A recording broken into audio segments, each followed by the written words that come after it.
Alô mundo!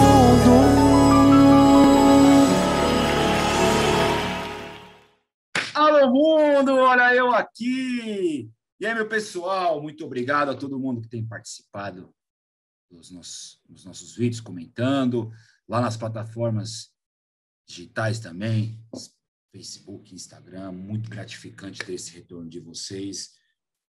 A prova que o nosso material, nosso conteúdo está fazendo de alguma forma parte da vida das pessoas que já ficam esperando os nossos vídeos novos, nossas próximas entrevistas. E é uma satisfação muito grande para a gente. E hoje, convidado Samba para a Vida, do Alô Mundo, mais uma conexão. Dessa vez São Paulo desembarca na Bahia. E Bahia, terra boa. Mais um convidado baiano que a gente teve aqui, já teve a honra de ter o Deni Santos, da banda Quebradeira. E foi um papo muito interessante naquela época de fazer os ao vivos. Agora tão gravadinho, mas mesmo assim, material muito produtivo, muito bom. E lá da Bahia, a gente faz essa conexão com um grande guitarrista de um dos movimentos culturais mais importantes do país, que é a Timbalada. Ele vai contar um pouquinho da trajetória dele, um projeto muito interessante que ele fez, que ele tomou à frente nessa pandemia, que foi a verdadeira aula de solidariedade para os músicos. Então, sem mais delongas, aqui no Samba pra Vida, Alô Mundo, meu parceiro Jordi Amorim. Salve, salve, boa noite a todo mundo aí que tá assistindo e prestigiando esse canal aqui do Samba Pra Vida. E responsa, né? Mas tá aqui falando de música, né? Falar de música é sempre uma responsabilidade, falar de solidariedade é sempre uma responsabilidade, então vamos nessa que é muito assunto.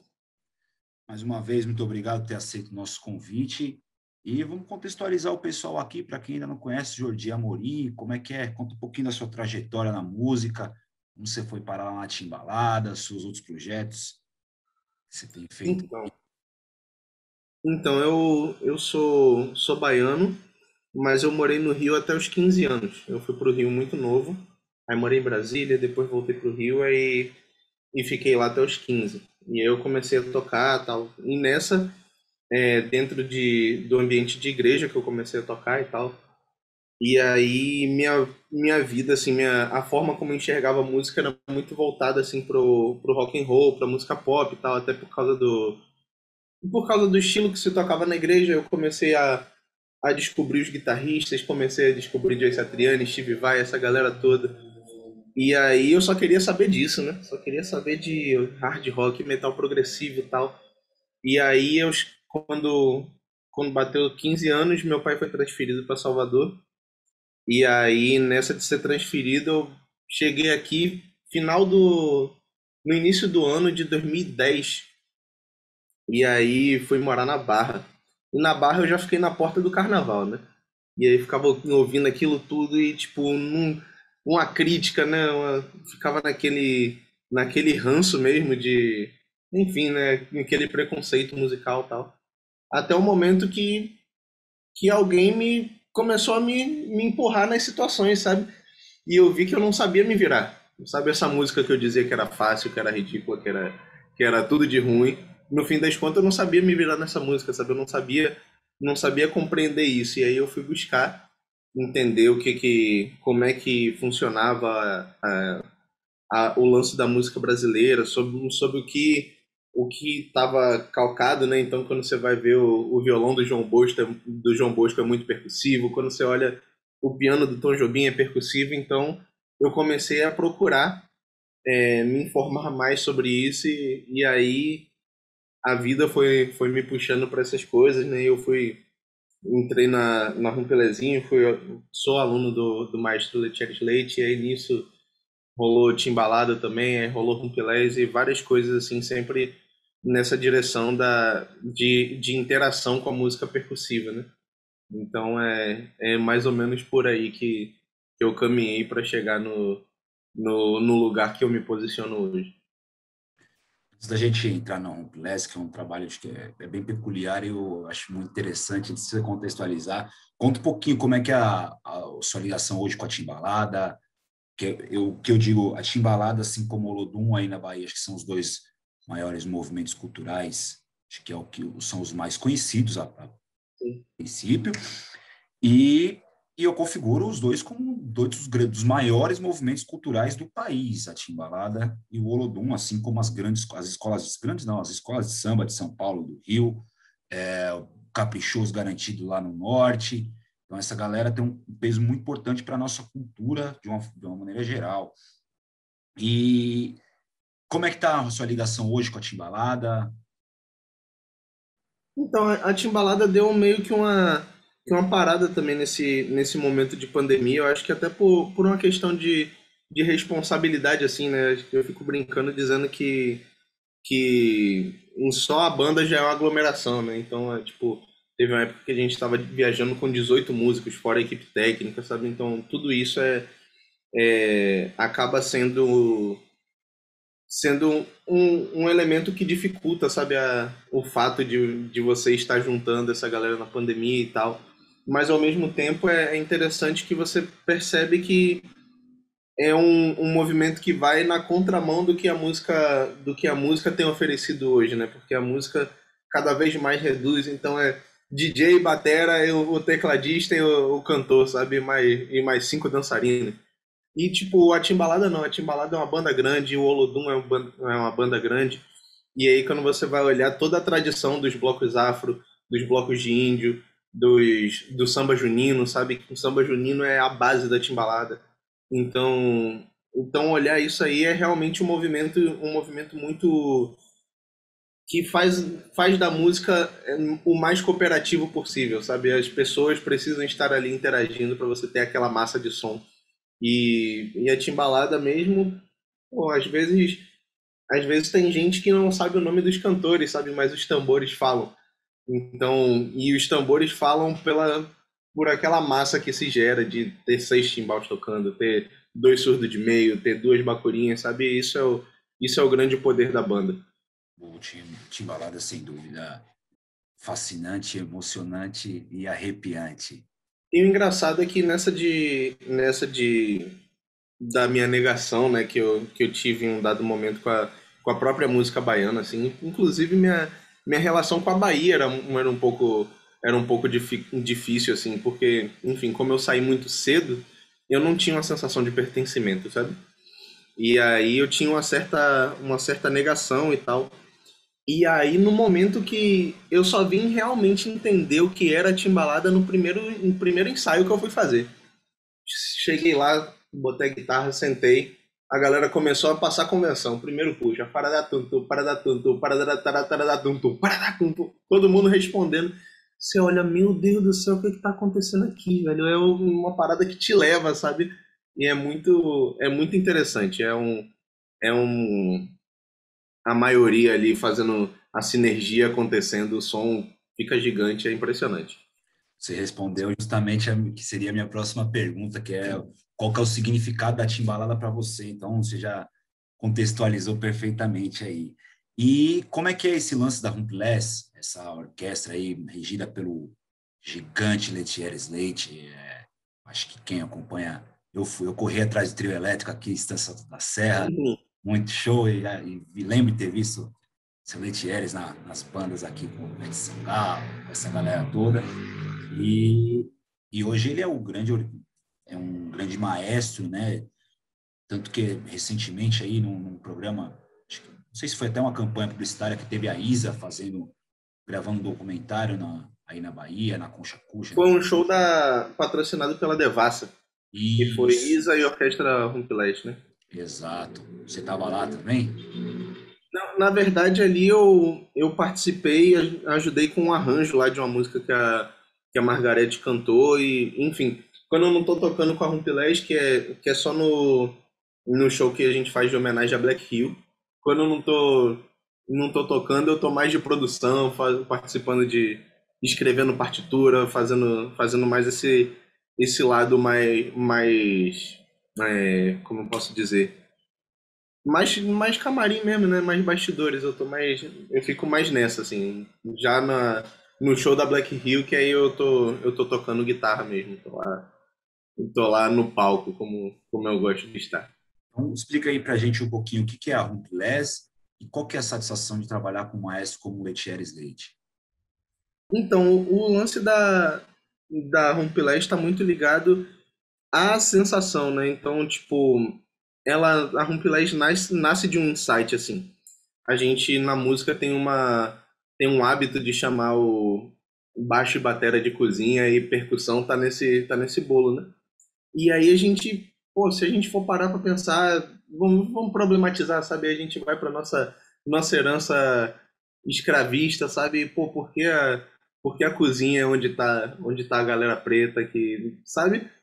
E aí a Rumpelege já nasce de uma inversão de valores assim, desses valores equivocados, inclusive, que uma das coisas que acontece é os músicos de sopro estão de bata e chinelo geralmente, e a galera da percussão tá de terno em pé mais na frente do palco, sabe?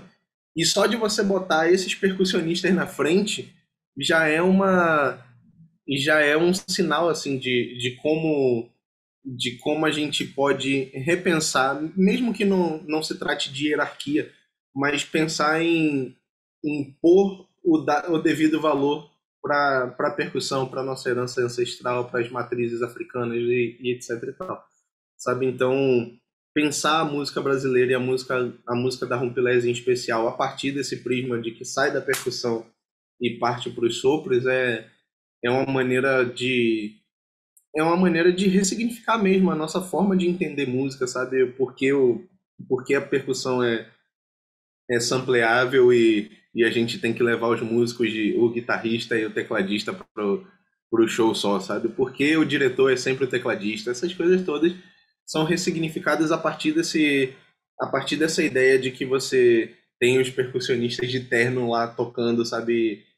E, enfim, discutindo muitas outras heranças que eu acho que às vezes a gente não discute sobre o próprio carnaval. Pô, existe uma herança, uma mania aqui em Salvador de que o percussionista precisa terminar o percurso urinando sangue, sabe? Tipo, sabe não, gente? Pô, todo mundo tem um som bonito de percussão, não precisa ficar fazendo todo esse esforço para tocar as 6 horas e o guerreiro não é. Eu acho que o pensamento não é mais de guerreiro, sabe? O pensamento é de meus. Você pode até dançar com a música que eu tô tocando, mas também você pode sentar e escutar como as coisas que eu toco são bonitas, como o meu som de percussão é bonito, sabe?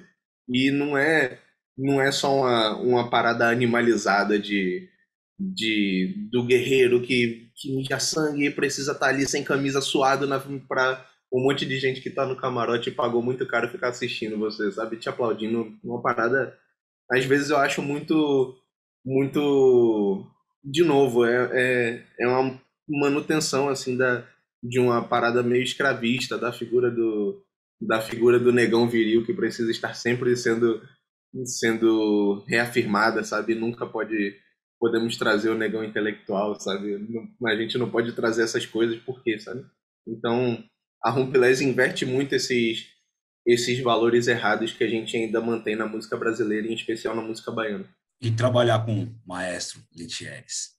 Ali é um gênio, velho. É impressionante, assim, a forma, a rapidez de pensamento, e toda a profundidade, né, que existe nesses trabalhos, nesse conceito de trabalho, assim. Então, tipo, o último CD da Bethânia foi gravado aqui, as percussões foram gravadas aqui, sabe? Então, só de ele entender que, pô, nessa música eu preciso trazer essas pessoas que são donas desse conhecimento, sabe? Então, Gabi Guedes gravou, Kainan dos Reis gravou, os caras gravaram aqui, sabe? Ele gravou todas as percussões e depois levou pro Rio pra galera gravar os sopros, a harmonia e tudo mais. Então é muito importante as portas que ele abre assim para que a gente consiga repensar a nossa inserção na música e a forma como a gente lida com não só com fazer musical, mas como o mercado musical também e todas as injustiças que o mercado pratica com com as nossas matrizes culturais da música. E a música baiana, ela já nasce, né, o que é o chamado axé, já nasce como um sentido pejorativo, né? Eu acho que o documentário do Netflix explica muito bem, né? né, o jornalista colocou axé, mas ele falou no sentido pejorativo. Sim. Do ritmo, né? E que caiu como uma luva. Axé, acho que é a saudação maior, né? Das matrizes africanas. Axé para você, axé. Cara, e faz todo sentido. E talvez por isso que ali, principalmente ali, final da década de 80, início dos anos 90, o axé foi aquela explosão gigantesca que trouxe, se a gente for contar os nomes aqui, a gente pode ficar até amanhã cedo e a gente ainda vai ter nome para falar da galera da Bahia. E que, um dado momento, aquele samba duro da Bahia dialogou muito com o samba feito aqui em São Paulo, Rio, principalmente impulsionado ali pela O Tchan, própria Quebradeira, Terra Samba. Como que você vê a comunicação desse samba duro hoje, aí na Bahia, em relação ao que era lá atrás? Então, você fala musicalmente ou no sentido mais o mercado, como ele absorve isso? Mercado e musicalmente. Então, tem uma. Inclusive, tá rolando uma pesquisa da Rumpelezinho sobre isso, que, tipo assim, uma das coisas que a galera entende como matriz do samba é a saída de um ritmo chamado munjola, do candomblé, né? Chamam de munjola ou cabula. E aí, quando. Tanto que tem essas histórias, né, da casa da tia Ciata, aí quando que a galera lá no Estácio fazia o som na casa da tia Ciata, e em um dado momento você começa a escutar um pouco do Munjola dentro do samba, né? Então, que você encontra muito nos cavacos.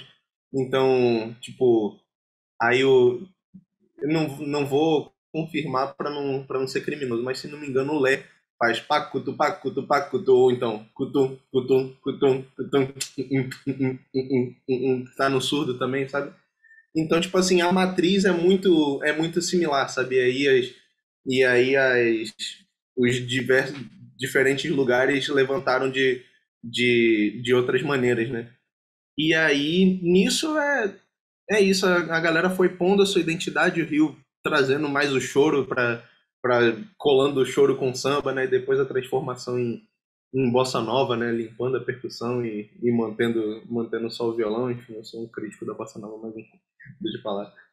E aí, enfim, essas coisas todas vão meio que gerando o caminho, mas a raiz é muito parecida de todos esses sambas, sabe? Agora, o lance é que aqui, tanto, o movimento Axé Music, ele tanto oportunizou quanto também negou algumas coisas. Então, tipo, no próprio filme do Axé, né, um cara arranjador, ele vira e fala que ele gravou a batida do Olodum antes que a galera descobrisse o que era o Olodum, sabe? Então, tem muito esse movimento. Então, quando você olha assim, você escutar um CD do Samba Fama, por exemplo, é genial, é genial. E, tipo, você encontra tudo que foi gravado de samba dentro do Axé Music na década de 90 já estava no disco do Samba Fome em 88, sabe? Então é muito interessante, assim, como isso foi, como o samba junino, como o samba duro, como o samba de roda foram matrizes para a música que a gente escuta da Bahia hoje, sabe? E até para você bater em Léo Santana hoje, você tem que passar pelo samba do Recôncavo, sabe? Ir lá atrás em Dona Dalva, ir atrás em Edith do Prato e falar dessa galera toda para chegar no pagode hoje, sabe? Eu acho que a gente tem um problema sério de consciência, sabe? De perceber quais são as matrizes mesmo e valorizar quem são as matrizes. Mas ao mesmo tempo também a gente acaba tendo uma preservação, assim, porque é muito, muito cultural as bandas de pagode tocarem no final um samba de roda, sabe? E a galera sabe, tipo, músico de 16, 17 anos já sabe essas violas todas, sabe? Então é interessante. Há um- eu acho que falta trazer mais a um nível de consciência intelectual mesmo qual é a linha desse processo, mas na prática já está tudo aí, sabe? Eu acho que você me traz uma reflexão muito importante no que se diz respeito à história. O samba, acho que, a meu ver, no meio dos meus estudos, eu vou vendo que o samba ele passa por um processo que não foi encerrado o processo escravagista do samba. Por quê? Porque você não tem relatos de onde começou, de como começou, não tem, bibliograficamente falando, não existe registro. Muito se fala do samba, que o samba se iniciou aí na Bahia, os cariocas falam que começou lá no estado, com a galera lá no terreiro de Chaciata, mas a gente também tem uma importância muito grande do samba rural aqui em São Paulo. Então, a partir do momento que a gente não tem esse registro definido, uma perda do próprio pertencimento do samba, da própria história do samba. Então, eu vejo ainda como um registro muito escravagista ainda, essa perda de memória. Então, é um recorte muito importante a Rumpelés fazer esse apanhado de preservação da história, preservação da cultura, para que isso seja transferido para as próximas gerações. Porque senão isso vai ficar parado no tempo. Pessoas, por exemplo, aqui em São Paulo, nomes como Zeca da Casa Verde, Inocêncio Tobias, Talismã, vão ficar esquecidos se isso não der prosseguimento.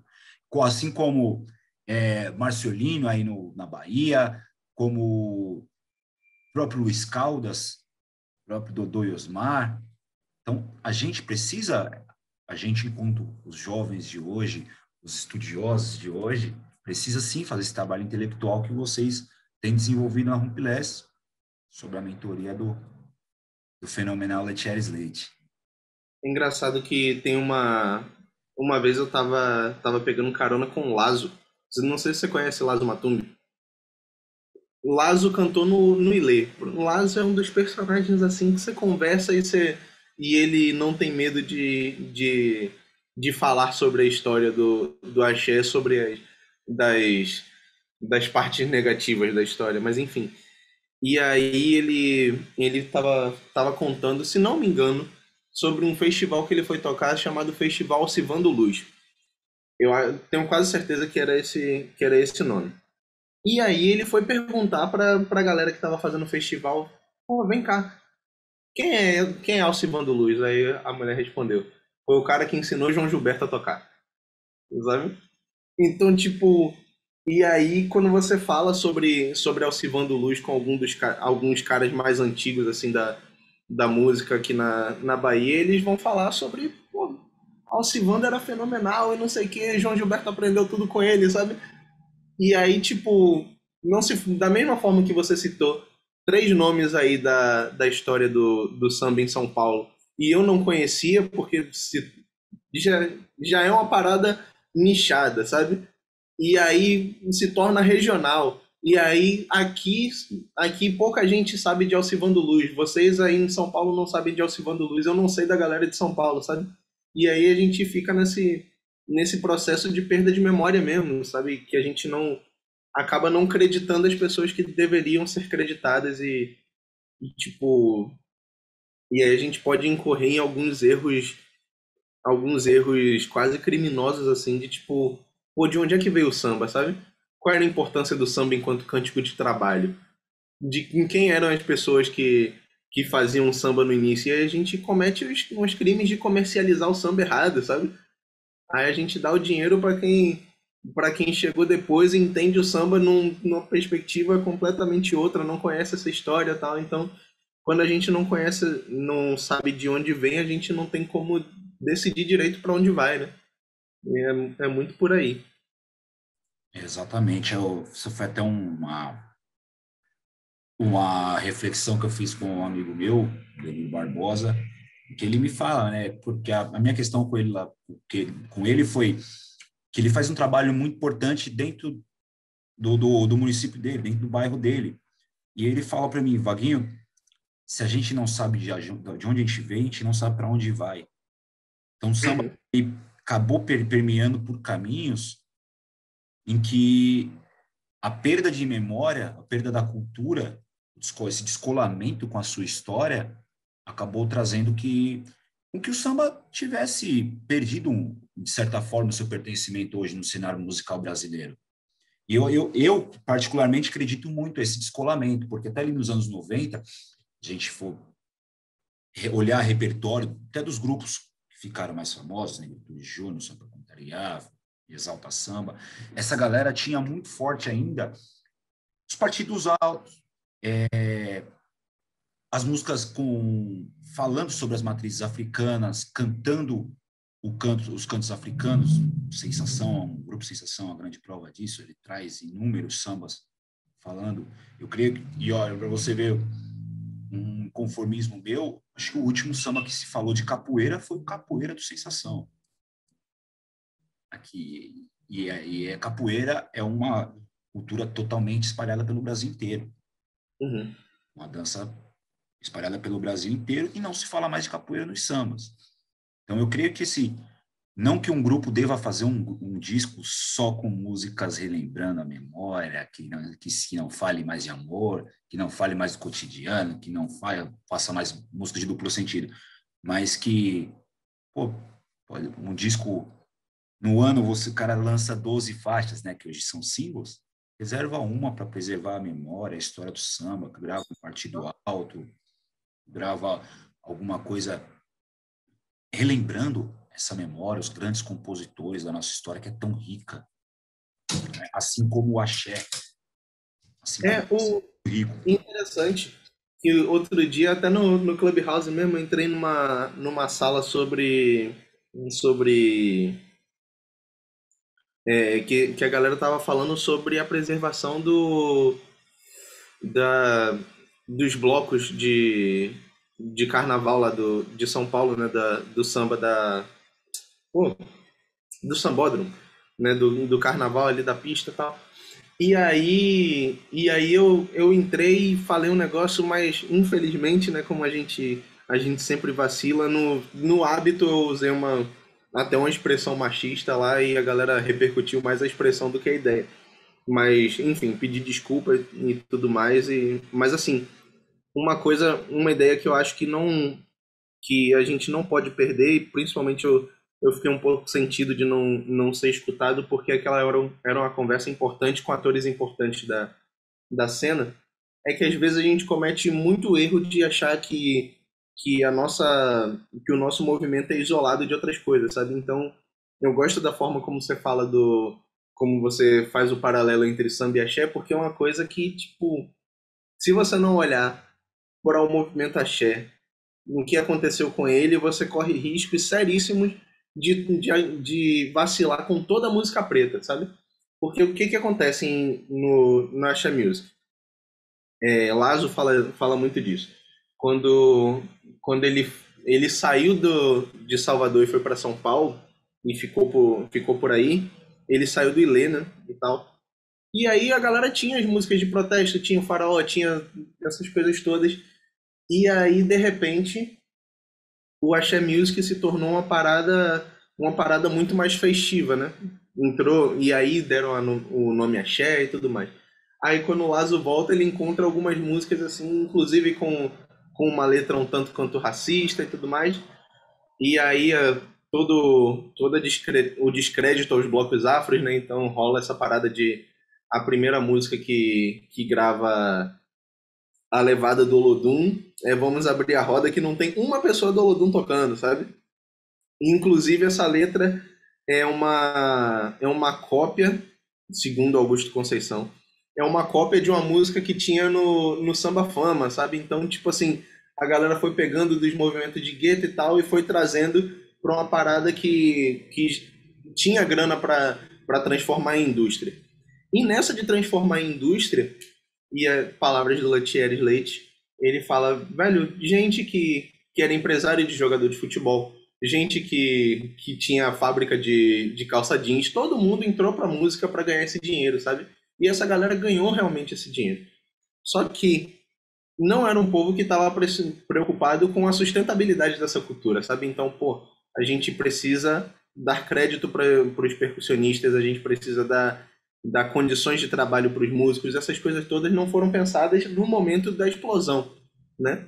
E aí o axé chega depois dos anos 2000 e começa a dar aquela queda que a gente conhece hoje praticamente não se fala em axé music fora do período do carnaval, né?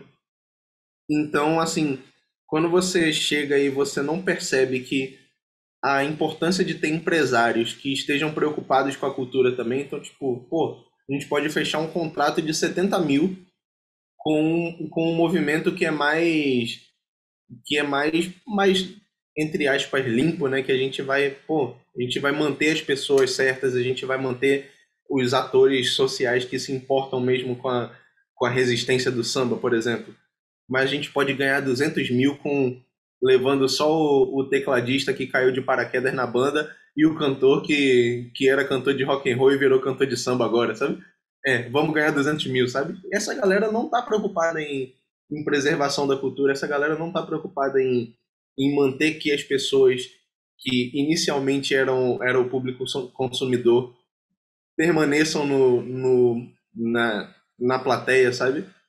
Pô, o Carnaval de Salvador só tem corda porque era a galera de colégio de cursinho dos bairros ricos que virava, pô, a gente quer ir pro Carnaval, mas a gente não quer se misturar. Pronto, cria um bloco e bota corda, sabe? E nessa de botar corda, aí pronto, a galera branca que tem dinheiro dentro da corda e a galera preta em volta ali se acabando, sabe? Então esses movimentos vão acontecendo e o povo estava falando justamente da evasão do sambódromo para a saída para os bloquinhos de rua e tal, não sei o que, aquela parada mais fechada, mais indoor, mais, sabe? É o mesmo movimento.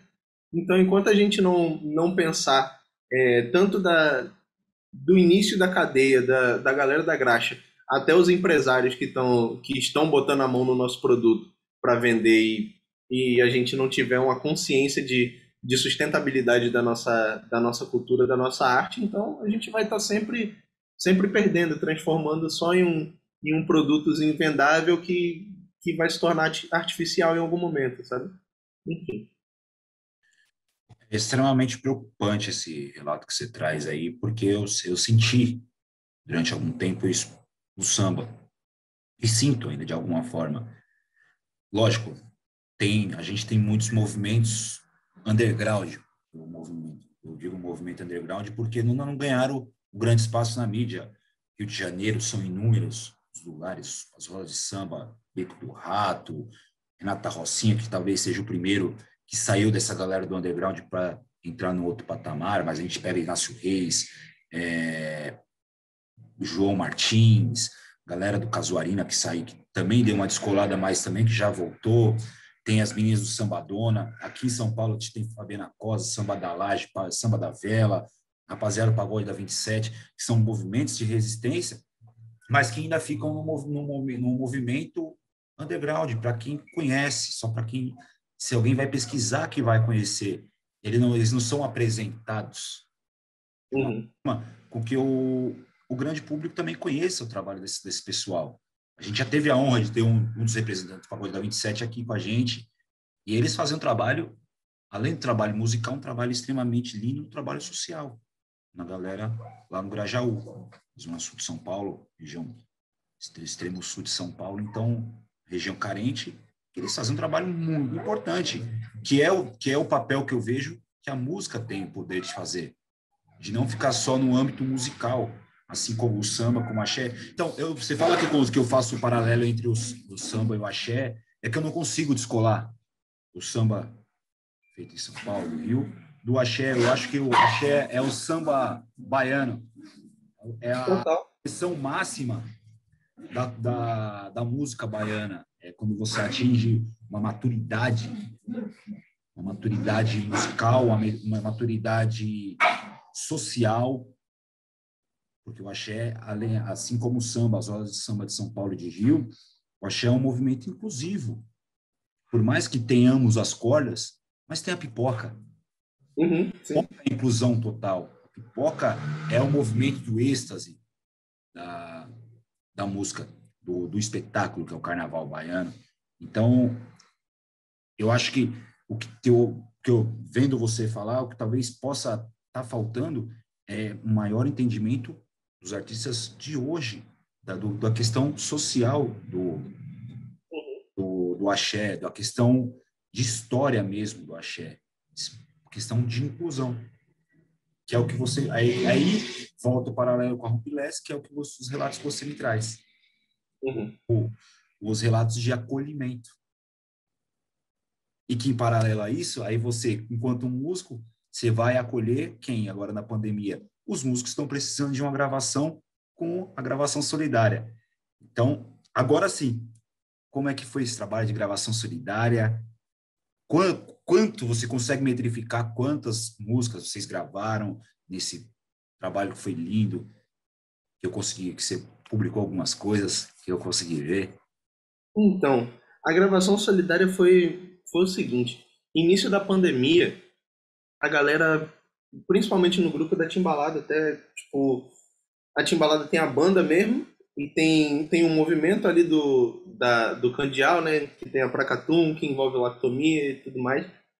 E aí, nessa de lactomia, tem muito, tipo, Arrastão, os Árabes, algumas coisas assim, que são bandas muito maiores. E aí, a galera do Arrastão acaba trabalhando muito pouco com a pintura, né? Não viaja e tudo mais. Então tem muita gente que a gente conhecia do Arrastão que já estava passando necessidade, sabe? Enfim, não fez o mesmo, o mesmo caixa que a banda, que a galera que toca na banda mesmo conseguiu fazer. Então depois do carnaval essa galera já tava, entrou pandemia, o povo tava ruim. E aí pintava muito assim, vamos fazer uma vaquinha para comprar comida para fulano de tal, não sei o que, e pronto. Aí chegou a situação de que, tipo, a galera fez uma vaquinha para comprar comida pro cara e teve que arranjar um congelador porque ele já tinha vendido a geladeira dele para comprar comida, sabe? Tiveram que arranjar um congelador para ele guardar a comida que o povo ia levar. Enfim, tava bizarra a situação e a gente botando dinheiro em tudo. Eu olhei assim, o velho, daqui a pouco eu vou estar precisando de ajuda também, sabe? Porque, enfim, como é que a gente pode fazer isso, sabe? Eu chamei Thiago Nunes, que toca com o Bel e com a própria Rumpilés, e Samuel Cabral, um amigo meu que é pianista e tal. Todo mundo grava de casa. E a gente, velho, vamos fazer, no fim das contas, o que a gente pode ofertar de melhor é o nosso trabalho, né? E aí a gente levantou esse projeto e na primeira edição, a gente gravou, se não me engano, a gente gravou 21 músicas. Então, tipo, a gente fez muita cesta básica mesmo. E foi um processo, assim, até da agonia, sabe? Porque no fim das contas faz cesta básica pra caramba e você nunca consegue ajudar todo mundo, sabe? É desesperador. É desesperador. Aí, né, a gente fez uma outra edição agora no mês de abril. Só que, enfim, eu acho que bateu realmente mais de um ano de pandemia. Eu acho que quem tinha que gravar já gravou, sabe? Enfim, tá todo mundo meio receoso de fazer os trabalhos, então a gente gravou poucas músicas, a gente gravou 6 só. Mas a gente conseguiu, com essas 6 músicas, a gente fez 21 cestas básicas e conseguiu ajudar uma galera, mas enfim, infelizmente é um projeto que, apesar de super bem intencionado, é triste que seja insuficiente, né? Então, eu sempre, inclusive, se tiver os músicos que estiverem assistindo, eu faço questão de que copiem o projeto, sabe? Se você pode gravar em casa, faz um esquema. A gente estava tirando um terço do valor da gravação para fazer as cestas, né? Então, e é até engraçado que às vezes rolava uma parada que, tipo, a pessoa pedia um monte de coisa, fazia alguns pedidos meio abusivos, assim, que naturalmente não passariam. Eu brincava com o Thiago: Thiago, esse é o mês que eu tirei pra ser feito de trouxa, velho. Tá tudo certo. A pessoa vai me pedir várias coisas, mas é pela cesta, sabe? Pelo dinheiro da cesta, a gente se faz de besta mesmo e vamos nessa, sabe? Então é isso, valor abaixo para ficar acessível e partir para dentro, né? Eu acho que foi a melhor forma que a gente conseguiu de estar ajudando as pessoas que estavam precisando, que estão precisando. Exatamente. A gente também, que são para a vida, razões óbvias, a gente não pode fazer nossa festa, né? Não pode celebrar as campanhas de arrecadação, mas a gente continua fazendo, graças a Deus, no mês de abril a gente conseguiu entregar 1 tonelada de alimentos. Nossa. E agora, mês de maio, a gente já está entrando na casa dos 300 quilos, que não dá venção.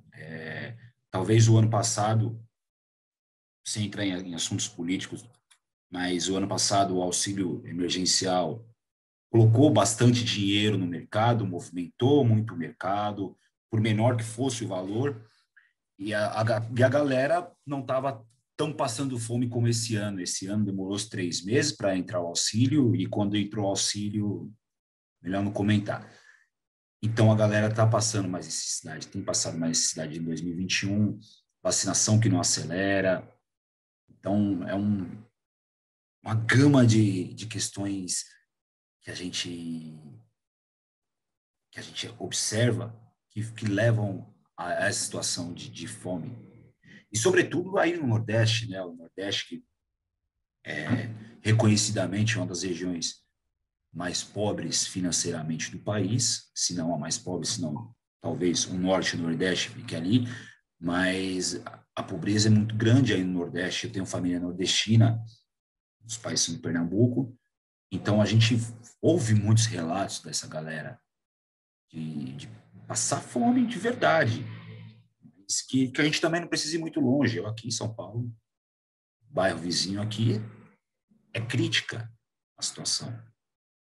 E já que o poder público não toma as medidas mínimas, a gente, enquanto solidário, enquanto pessoas conscientes do nosso papel enquanto cidadãos, a gente faz a nossa parte, o mínimo possível. E saiba, Jordi, que esse movimento que você fez, por menor que você acha, eu acho que o impacto para as famílias que vocês ajudaram foi muito grande, foi estrondoso. Porque talvez aquele mês que eles não receberam a cesta básica, talvez eles não teriam que comer o próximo mês, né? E fora que o que me dá desespero também é que não é só comida, né? No fim das contas, no início da gravação solidária, como eu tenho um problema de que eu, sei lá, eu quero resolver os problemas do mundo inteiro.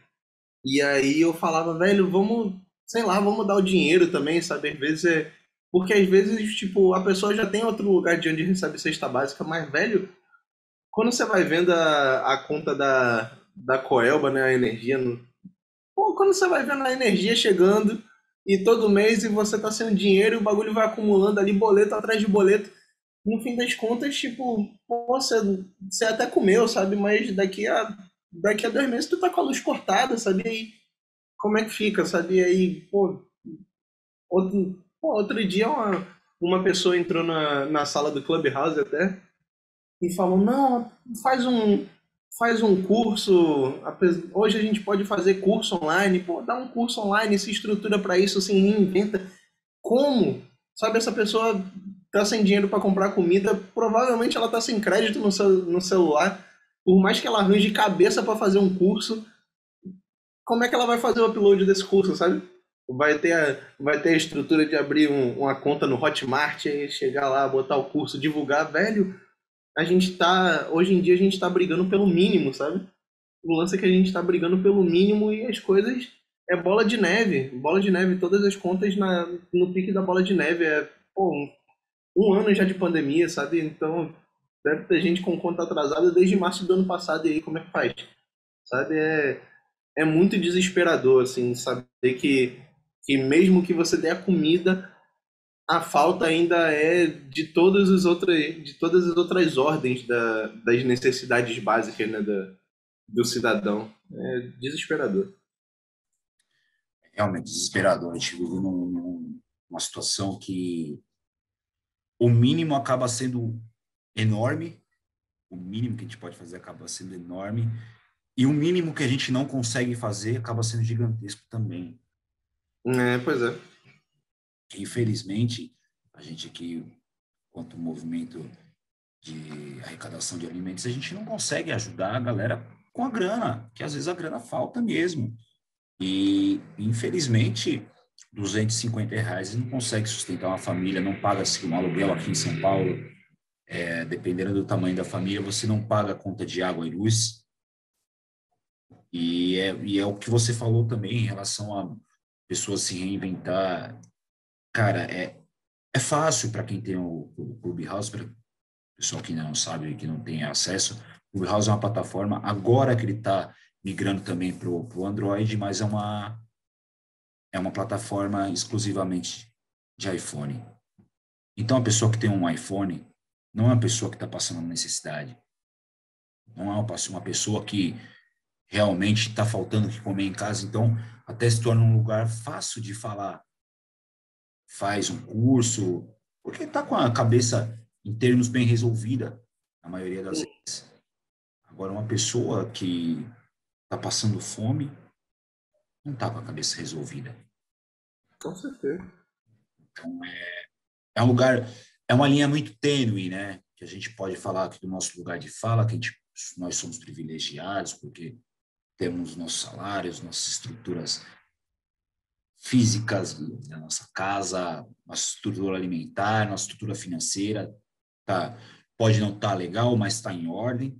A gente está resolvido com isso, então a gente consegue pensar em outras formas de prover nosso sustento, sustentar nossa família, mas ao mesmo tempo a gente fica inconformado com essas pessoas que não têm e pessoas que têm e falam que as pessoas que não têm precisam correr atrás, São acomodadas, né? Às vezes. são acomodadas.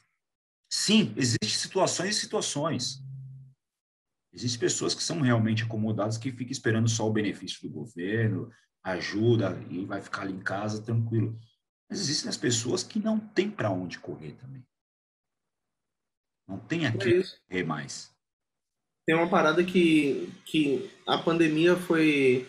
Óbvio, a pandemia foi cruel em todos os sentidos, né? Mas enfim, usando a frase meio errado, mas a pandemia foi um dos elementos que foi muito cruel da pandemia foi primeiro a imprevisibilidade, sabe? Então, tipo assim, eu tenho minha placa de som aqui, tenho meus monitores, sabe? Na hora que bateu, primeiro eu já trabalhava com produção, com arranjo e tal. Então, na hora que bateu pandemia, a galera meio que achava que quarentena eram 40 dias. Então, pô, vou adiantar meus trabalhos artísticos. Eu fiz 3 discos. Logo em 2 meses de pandemia, eu fiz 3 discos, sabe? E aí chegou numa situação que, antes de começar a perder dinheiro, sabe, de sentir o baque do mercado, eu ganhei um pouco mais, sabe? Porque a galera. E aí, tipo, o povo que tava preparado para gravar em casa, pô, legal, eu gravo gravação online, galera, gravação de percussão online, gravação de baixo online, show. O povo fez disso uma plataforma de mercado, sabe? Quem já tinha sua internet de fibra e já começou a dar suas aulas online e tudo certo, sabe? Agora, velho, tinha muita gente que às vezes, vamos sendo bem sincero, né? Às vezes não era bom músico, sabe? Mas estava tentando viver só de música e chegou uma hora que a pandemia bateu e essa pessoa não teve nem tempo de pensar aí. Ih, mano, eu devia mudar de profissão, sabe? Pô, a música não tá dando certo, eu vou ter que voltar para outra coisa. Pô, eu só toco, eu não sei dar aula, preciso aprender a dar aula, sabe? Foi uma virada muito muito brusca assim, então é bem difícil assim você, principalmente no setor artístico, você julgar o que as pessoas deveriam estar fazendo, né? É muito, enfim, é muito cruel, pegou todo mundo com as calças na mão assim, e foi bem bem negativo, né? Infelizmente. Jordi, estamos encaminhando aqui já para os nossos momentinhos finais, mas antes de a gente chegar, conta um pouquinho do seu trabalho instrumental, que é um trabalho muito consistente, lindo. Tá na plataforma de áudio, vou deixar aí para vocês. Conta um pouquinho como é que foi feito. Foi um desses 3 discos da pandemia. Então, meu trabalho, o Serendip, primeiro o Serendip vem de um conceito chamado serendipidade, né? Que é a ideia de encontrar coisas boas que você não estava procurando. E aí esse disco eu comecei foi em 2019, a primeira gravação que eu fiz. Foi 23 de março de 2019 até. E aí, enfim, muita insegurança do que lançar, o que não lançar, até o momento que eu acho que começou a chegar a maturidade do conceito, sabe? E é muito fruto disso, assim, do lance da minha reverência à música brasileira, à música percussiva, ao, em especial, à forma de consumir música, sabe? A experiência de você sentar e ouvir detalhes, sabe? Então eu acho isso muito interessante, assim, na música instrumental, a importância das nuances, sabe? Todas as nuances estão na cara na música instrumental e pelo discurso não ser super objetivo, né? Não tem letra ali para você simplesmente escutar, é isso, isso, isso, sabe? Você tem que sentar, ouvir e tentar interpretar a narrativa na sua cabeça. E aí é eu acho que foi até um fechamento assim, foi meio que uma até uma coroação de toda essa mudança que eu sinto que eu vivi assim desde chegar em Salvador com aquela cabeça fechada para percussão, para música brasileira, para música em especial para música baiana e de repente chegar nesse EP, sabe? Eu acho que foi esse movimento assim e eu tenho muito orgulho de ter contado com as pessoas que contei nesse processo e tudo mais. Então é isso, é um trabalho do qual eu tenho muito orgulho e quem puder escutar lá no Spotify, tem no YouTube também, se procurar Jordi Amorim Serendip, tem lá o EP todo também para ouvir. Então é isso. Show de bola, maravilha. Vou deixar aqui o pessoal na descrição, o link nas plataformas de áudio, o link aqui no YouTube para vocês curtirem esse trabalho do Jordi, que está fenomenal, fantástico. Jordi, chegamos aqui aos nossos momentos finais, mas o nosso convidado não se livra tão facilmente. Nossos momentos finais a gente divide ele em 3 partes. Primeira delas, assim como o Clubhouse foi a nossa ligação, foi a nossa ponte, uma das premissas aqui do Samba para a Vida é sermos ponte na vida das pessoas, é unir, fazer a conexão. Nesse sentido, a gente pede para que o nosso convidado indique uma pessoa que ele vai ser a ponte para que venha trocar ideia com o Samba para a Vida. Quem que o Jordi indica?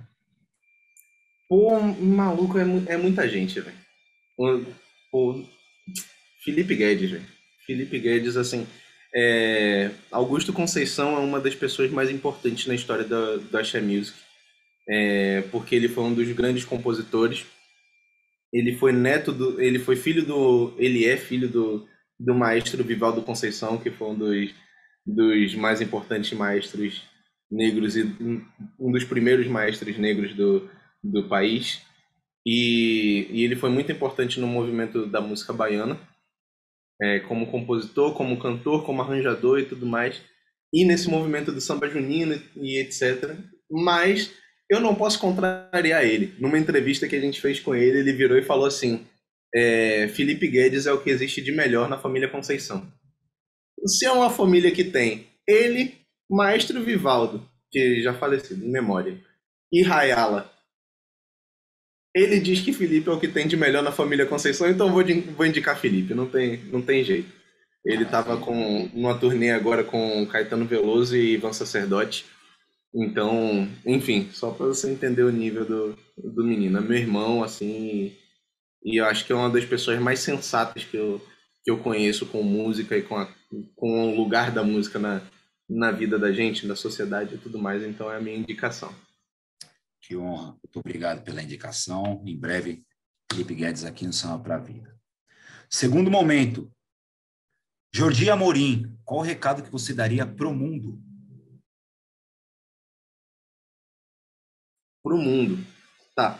Eu acho que tem um filme infantil que me inspirou, eu tinha recentemente, chamado Kung Fu Panda. Tem uma história muito interessante nesse filme, que é o seguinte: tem um cargo lá, o Grande Dragão Guerreiro, né? Essas coisas de filme ocidental. Existe esse cargo, e aí nessa história toda,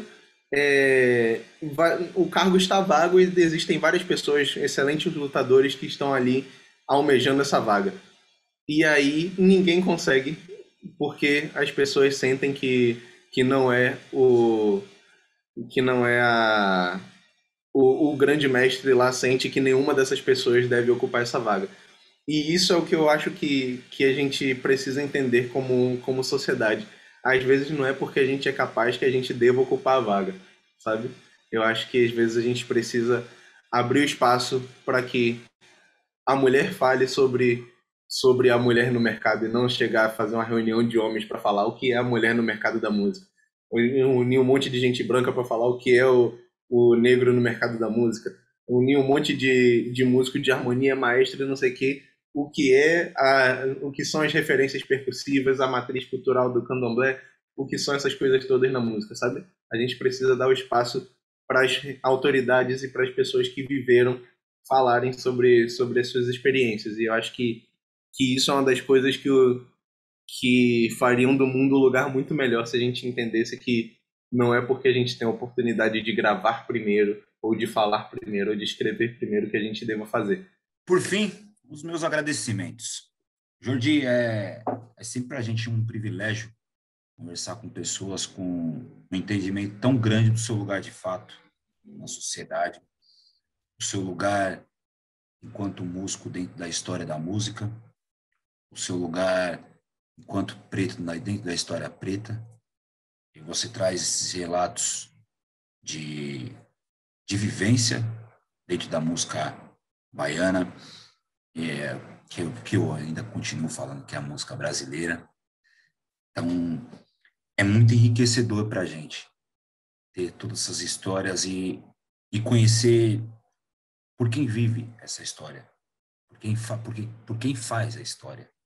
Então, é muito importante para a gente ter esses relatos, ainda que somos um canal de samba aqui de São Paulo, ainda que somos um canal de solidariedade, mas a gente nada mais solidário do que a gente rememorar a nossa história, a gente viver a nossa história, a gente lembrar de quem veio antes e a gente cultivar essas memórias. Então, é muito importante para a gente ter você aqui. E como eu já esperava, foi um papo enriquecedor. Muito obrigado. Eu que agradeço pelo convite, pelas trocas. Inclusive, eu vou querer o nome das referências que você falou do samba rural, porque, enfim, eu acho que é quando a gente valoriza a nossa história que a gente entende para onde a gente tem que seguir em frente, né? Então, para mim, foi maravilhoso estar aqui conversando sobre essas coisas e refletindo sobre isso tudo. Não tenha dúvida que para a gente também foi maravilhoso. Pessoal, isso aí foi o Jordi Amorim. Conta aí para a gente o que você achou do papo, conta aí uma história que você tem com a música baiana, ligação, quero saber. Muito obrigado, pessoal, até a próxima. Alô, mundo, olha eu aqui! Alô, mundo!